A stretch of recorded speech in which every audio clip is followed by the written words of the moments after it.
Welcome back to the Deep Dive. So, you've brought us back into our look at the Genba Ikigai series. That's right, from the Yokochen publication. And we're still focusing on that first foundational pillar of leadership, leading self. Exactly. We've really laid some critical groundwork so far. We started with habit 1, Hansei, that sincere self-reflection. Right, looking in the mirror. Looking in the mirror. Then we moved on to habit 2, which was the habit of practicing humility and gratitude, a real internal mindset shift. And now, habit 3. This feels like where the rubber really meets the road. If the first two are about thinking and feeling, this one is about doing. It is. It's about action. It's about consistency. The author calls it the habit of discipline, but defines it as something bigger. Which is? The habit of building your integrity. Okay, so our mission today is to really unpack what that means. Discipline, integrity, in a lean context. Yep. Yes, and it goes so far beyond just following the rules. We need to see how it connects to standardized work and why it's the absolute non-negotiable for a leader's credibility on the Genba. When I hear the word discipline, I think of enforcement, maybe rigidity. But it sounds like the sources frame this differently. Very differently. It's an internal commitment, not some external command. It's not about punishment. Absolutely not. In the Lean framework, discipline is described as the moral backbone of practicing good habits. And integrity is the core of that backbone. And how do you measure that? How do you measure a moral backbone? It really boils down to one thing: consistently keeping your promises, no matter how small. That's how you show you value every single person in the organization. So if a leader stands up, makes a big speech about Kaizen, but then they forget to follow up on a small request from an operator on the line, that's not just an oversight? It's a destruction of integrity. Yes, the sources are, they're crystal clear on this. On the consequences. On the consequences. If employees see their leader as insincere, then, all the talk about Kaizen, all the quality initiatives, safety targets. It all just becomes noise. It becomes meaningless. Yeah. If the leader doesn't keep their word, why should anyone else? That's where you lose all authority.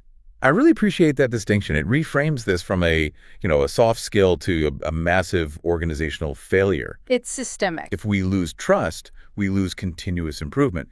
And that connects directly to standardized work, doesn't it? It does. It's fascinating how the sources tie this idea of discipline directly into adhering to the actual organizational structure. So things like SPQDC. Exactly. Safety, people, quality, delivery, cost, but also 5S, standard work processes, the and-on system, all of it.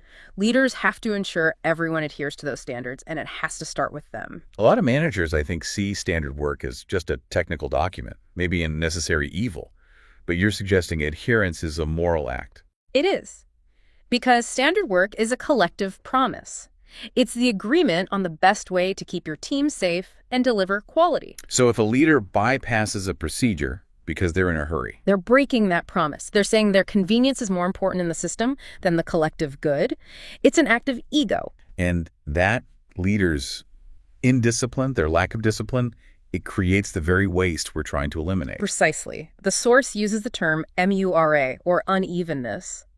When a leader is irregular, erratic, one day they enforce a standard, the next day they ignore it. They are MURA. They are organizational waste. Yes.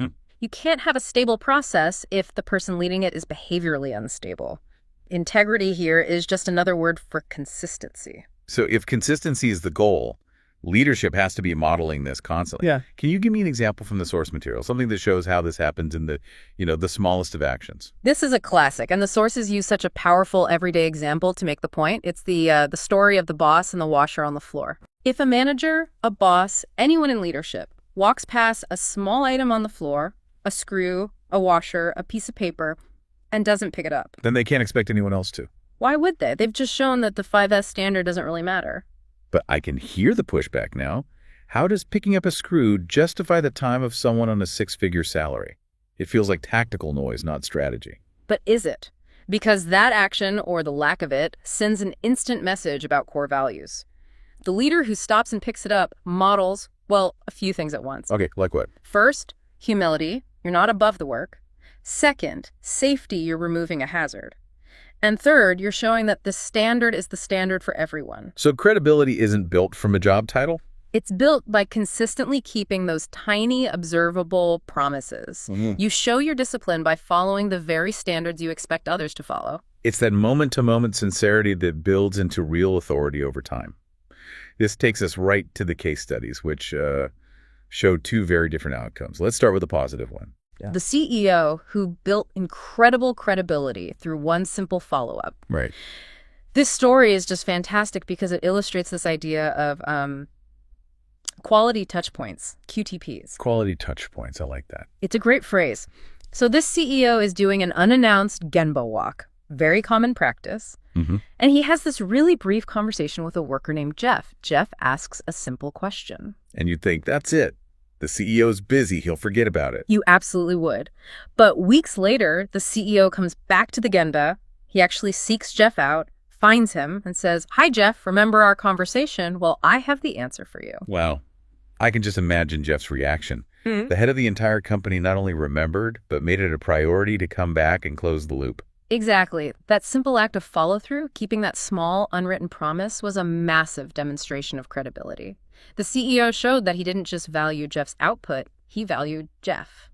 The source calls this deliberate follow-through a kind of human jidoka. That's a fascinating term.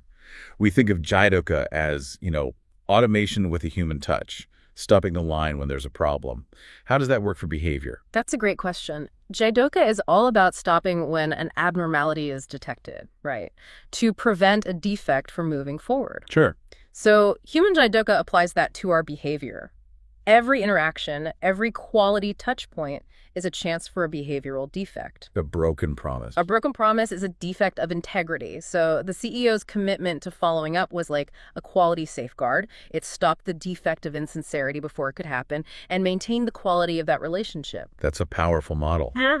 But the source contrasts this with a really devastating story. The steel pallet manufacturer. Yes.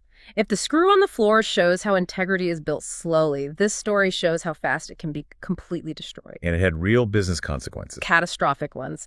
This manufacturer was facing a lot of competition, quality was slipping, and the leadership, who are also the main shareholders, they resisted any kind of real Kaizen or innovation. They were just unwilling to challenge their own status quo. A classic case of ego over self-reflection. So what was the final straw? Their fatal mistake was a desperate cost-cutting move. They abruptly canceled the summer bonuses. Oh, no. And for the operators, this was a huge deal, maybe 20% of a month's wage. And they canceled it just days before it was supposed to be paid out. That's not just a disappointment. For many families, that's a financial crisis. It was devastating. They broke a fundamental promise with zero warning. And that single decision was like throwing gasoline on a fire of low morale. The business just deteriorated. How so? Quality plummeted. I mean, people just stopped caring. The best people, the ones who held all the knowledge, they left. Stress went through the roof. The lack of integrity at the very top caused a total systemic breakdown. And this loops all the way back to the beginning. If those leaders had possessed integrity, they would have started with Hansai and humility. That's the crucial link, yes. Maybe taken pay cuts themselves? Announced the bad news with an explanation months earlier, instead of this erratic last-minute decision. Exactly. The integrity to tell people the hard truth, to take the pain yourself before you inflict it on others. That is leadership discipline. So, Hansei, self-reflection, that's what reveals where we might be limping to the left, as the source says, because of our ego. It's the diagnostic tool. It forces you to rewind the film of the day and ask, did I do what I said I would do? And this all needs habit, too. Humility. Absolutely. You have to be willing to admit your failures and fix them, not think, well, I'm the boss, so I must be right. Habit 3 grows directly out of being honest with yourself. Okay, so this isn't just philosophy. Let's make it practical. What are 1 or 2 things we can actually do starting tomorrow to build this habit? First, the QTP check. Every quality touch point with an employee, consciously apply integrity. Think of it as activating your own human jidoka. So every interaction is a chance to keep a promise. Or break one. So prioritize the quality of that relationship. And second, link it back to Hansei. Do a promise audit. A promise audit? Yes. Take 5 minutes at the end of the day. List one small promise or follow-up you made to a team member that you haven't completed, and then rectify it immediately. That's how you eliminate MURA from your own behavior. That focus on eliminating unevenness, MURA, in our own actions, that seems to be the ultimate test of this habit. It is. The source is a great question to ask yourself. Am I irregular and erratic in my behavior in my request? If the answer is yes, Then your team never knows which version of you will show up. You're operating without integrity and you are creating waste. Consistency is credibility. that is a phenomenal deep dive into why discipline is so much more than just rules. It's really the cornerstone of a leader's character. So we've completed this foundation of leading self. Where do we head next? The foundation is set. Reflect, be humble, build your integrity.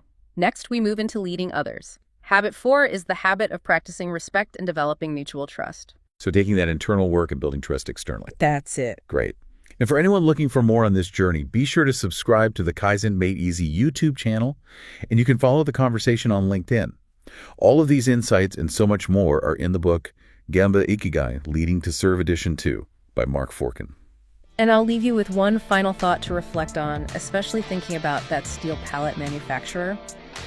A leader's true character isn't revealed by making money.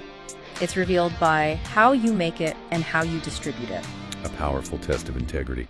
Thank you for joining us on this deep dive brought to you by Yokoden. We'll talk again soon.